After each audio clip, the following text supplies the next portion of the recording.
शायद पहली बार इस बार मिस हुआ क्योंकि दिल्ली में कुछ इम्पोर्टेंट मीटिंग से तो मैं आ नहीं पाया था। लेकिन मैं एकदम डे टू डे हज कमेटी के और ख़ासकर हज कमेटी के चेयरमैन के साथ मैं राब्ता बनाए रखा था। हज कमेटी के ऑल इंडिया CEO उनसे भी मैं लगातार राब्ता बनाए रखा हूँ। जो भी मेरे पास इश्यूज आ रहे थे, सिर्फ कर्नाटका नहीं पूरे देश भर से जो भी इश्यूज आ रहे थे, छोटे मोटे बड़े, उनसे बात करके उसको सॉल्व करने की कोशिश कर रहा था। अभी मैं टिप्पू साहब से भी वही डिस्कस कर रहा था कि बहुत सारे जो इश्यूज होते हैं उसमें किस तरह से वहाँ पे हज कमेटी के CEO भी कर रहे हैं ऑल इंडिया लेवल पे, तो सब बातचीत हो रही है। और ख़ासकर कर्नाटका में जिस तरह से ऑर्गेनाइज करते हैं, मुझे लगता है कि हिंदुस्तान में किसी भी स्टेट पे इस तरह से ऑर्गेनाइज नहीं किया जाता। जिस तरह से ट्रेनिंग्स होते हैं, जिस तरह से लोगों को यहाँ पे रहने के लिए सहूलतें दिए जाते हैं, जिस तरह से खाने का इंतज़ाम होता है, जिस तरह से बसेस के इंतज़ाम होते हैं, जिस तरह से पासपोर्ट्स, हर तरीके मतलब एकदम निटी-ग्रिटीज़ में जाके जो यहाँ के वॉलंटियर्स हैं, यहाँ की लीडरशिप है, पूरी कर्नाटका की मुसलमानों की लीडरशिप जिस तरह से यहाँ पे लगे रहती है, मुझे लगता है कि सिर्फ काबिल तारीफ़ नहीं बल्कि पूरे हिंदुस्तान के लिए एक मिसाल है। हम लोग भी बल्लारी में हज ट्रेनिंग कैंप 2 दिन का करते हैं वहाँ पर क्योंकि बेंगलोर में एक मॉडल तैयार किया गया था, उसी मॉडल पे हम जगह जगह करते हैं। हम लोग बल्लारी में करते हैं, गुलबर्गा में करते हैं, कई जगह उस तरीके से होता है।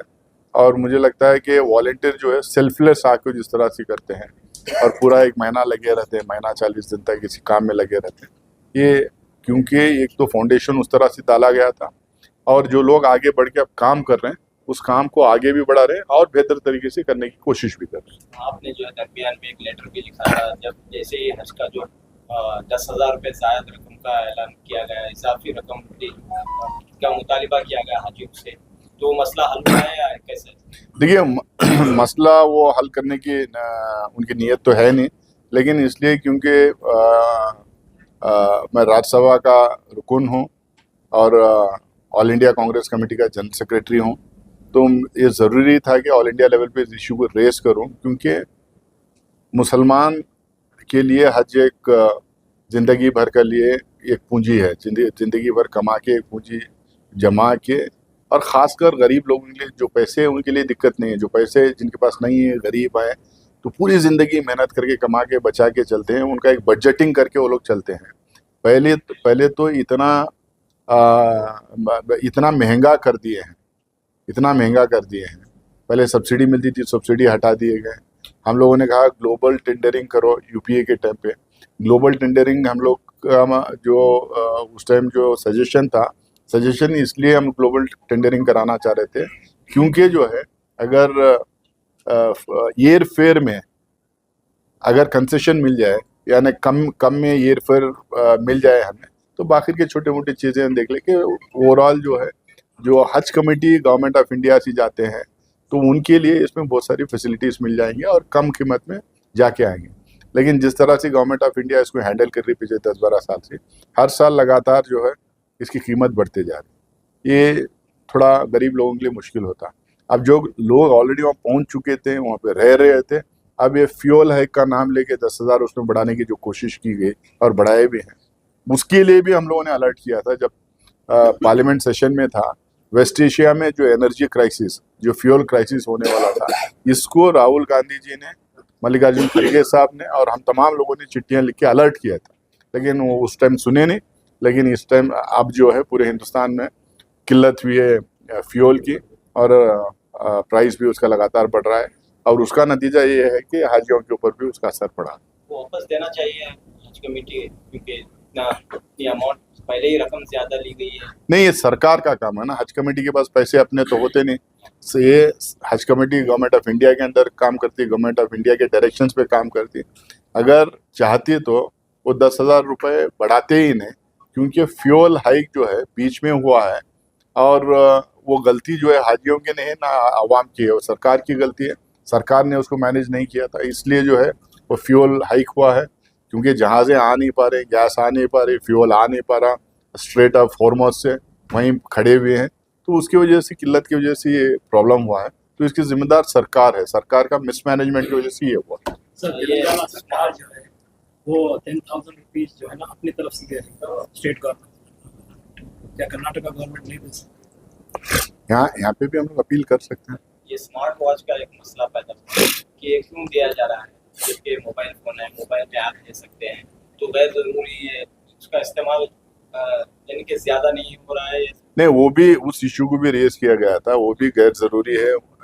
ऐसा नहीं कि इसके पहले हाजियां नहीं जाते थे, ऐसा नहीं कि इसके पहले हाजियां जाके आराम से अपना हज मुकम्मल करके नहीं आ रहे थे। ये जो नए नए चीज़ें स्टार्ट करके जो है गरीब लोगों को तकलीफ देने का काम है, इससे परेशानियां पैदा होती हैं, अननेसेसरी पैसे बढ़ाने का काम है। भाई हज कमेटी ऑफ इंडिया का काम यही है कि जो है बेर मिनिमम प्राइस में हाजियों को हज करने के लिए भेजना, उनको फैसिलिटेट करना है। हम ये नहीं कर रहे आप अपने हाथ से पैसे डाल के उनको कुछ डिस्काउंट दीजिए, वो जितना लगता है पैसा उतना ही चार्ज करें, अननेसेसरी खर्चा बढ़ाए ना, अननेसेसरी जो है उनके ऊपर भार ना डालें। सर प्रोवाइड टूल्स वालों की तरफ से जो है हुज्जाज इकराम या उम्रा को जाने वालों को तकलीफ दी जाती है, नेक्स्ट मोमेंट पर जो है उनको जो है हज के लिए भी जो उम्रे के लिए जो है आपका कैंसिल होगा। हज कमेटी की तरफ से उम्रे का इंतजाम नहीं हो सकता? हज कमेटी की तरफ से भी उम्रे का इंतजाम हो सकता है, मुझे लगता है वो पाइपलाइन में भी है। हज कमेटी चेयरमैन साहब को पता है, वो पाइपलाइन में भी है।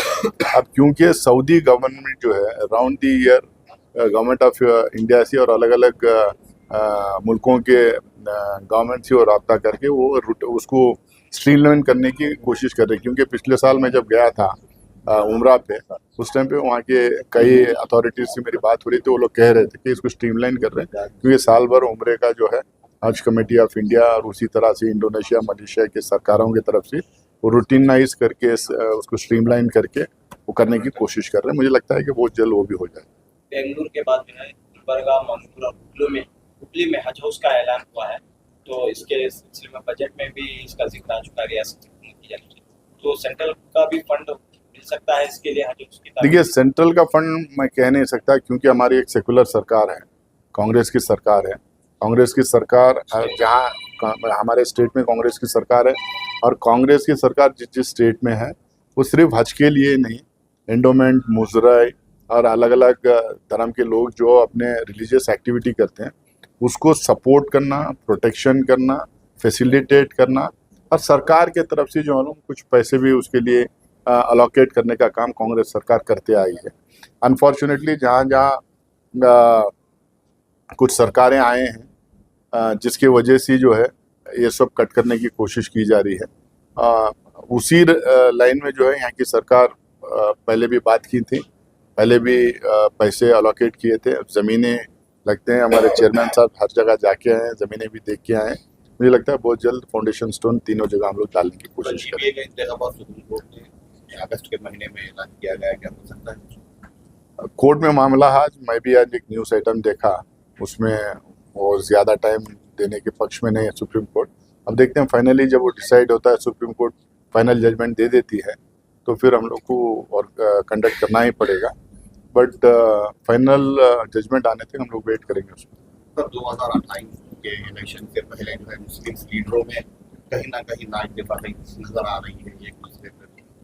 लेकिन नाइतफाकी कुछ है ही नहीं, सारे लोग मिलके ही काम कर रहे हैं, मिलके काम कर तरह से स्टेटमेंट देते हुए नजर आ रहे हैं, मिनिस्टर हो, एमएलए हो।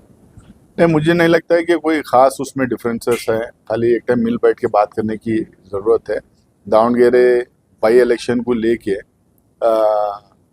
कुछ अलग अलग नज़रिया था लोगों का, लेकिन पार्टी अपने हिसाब से चलती है। पार्टी जो है सर्वेस करवाती है, ग्राउंड से रिपोर्टिंग लेती है, डिस्ट्रिक्ट कमेटी से रिकमेंडेशंस लेती है, पूरे डिस्ट्रिक्ट की जो कांग्रेस की लीडरशिप होती है उनसे लेती है।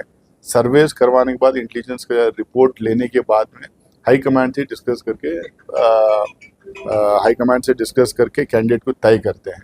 और वैसे भी कांग्रेस पार्टी में एक ट्रेडिशन है, एक रवायत है कि किसी के घर कोई सिटिंग एमएलए या एमपी का इंतकाल होता है, कोशिश ये की जाती है कि उनके घर से ही कोई कैंडिडेट को दें, ताकि जो है जो आदमी चला गया है, जो लीडर हमारा चला गया है, उसको रेस्पेक्ट देते हैं, उनकी फैमिली से एक रिप्रेजेंटेशन देने की कोशिश करते हैं।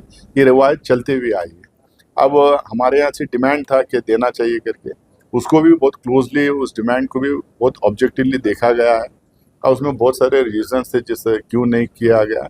और हमेशा ये होता है कि पूछने की हद तक सिर्फ मुसलमान नहीं, हर कास्ट के, हर कम्युनिटी के लोग अपने अपने कम्युनिटी के लिए लॉबी बना के, प्रेशर ग्रुप बना के टिकट पूछते हैं। ये पॉलिटिक्स में जायज़ भी है, क्योंकि जो है प्रेशर ग्रुप्स, इंटरेस्ट ग्रुप्स और लॉबीज जो है पार्लियामेंट्री डेमोक्रेसी का एक हिस्सा है, तो उसमें कोई गलत बात नहीं पूछते। लेकिन एक टाइम जब टिकट दे देते हैं, मैदान में कैंडिडेट उतर जाता है, जब जंग शुरू हो जाती है, तो पार्टी के पक्ष में और पार्टी के कैंडिडेट के पक्ष में काम करना ज़रूरी है। अब उसके बाद हम लोगों को थोड़ा सेक्युलर पार्टी को जिताने के लिए, सेक्युलर कैंडिडेट को जिताने के लिए हम लोग को लामबंद होना ज़रूरी होता है, क्योंकि जो लोग इस तरह के डिस्टर्बेंसेस, अगले 2 साल के बाद चुनाव है, इस तरह के डिस्टर्बेंसेस, इस तरह का पोलराइजेशन हम लोग करें तो फिर जो है वो रास्ते खुल जाते हैं बहुत सारे चीज़ों के लिए। चुनाव जो है, जब जनरल इलेक्शंस होते हैं, आधे परसेंट, 1%, आधे परसेंट में जो है 40-40 सीट, 50-50 सीट, 70-70 सीट का जो है में फ़र्क आ जाता है। तो इसीलिए बहुत बारीकी से इसको सोचना पड़ेगा। ये चुनाव में और सियासत में इशारे बहुत इम्पोर्टेंट होते हैं, मैसेजिंग बहुत इम्पोर्टेंट होती है। हम मैसेजिंग करने के लिए दिमाग से सोच समझ के मिल बैठ के मैसेजिंग करना है। हम ईगो की लड़ाई लड़ने जाएंगे, अपने आप को भी बर्बाद हम करते हैं, कम्युनिटी को भी बर्बाद करते हैं, पार्टी को बर्बाद करते हैं, सबसे बड़ी बात सेकुलर पॉलिटिक्स को हम बर्बाद करते हैं। इसीलिए जो है डिमांड एक तरफ, लेकिन डिमांड कई टाइम हो जाती है, शिकागो में हमारी डिमांड मान ली गई, दावणगेरे में नहीं मानी। हम नहीं माने तो जो है हम खिलाफ कर देंगे, ये नहीं होना चाहिए। Thank you sir.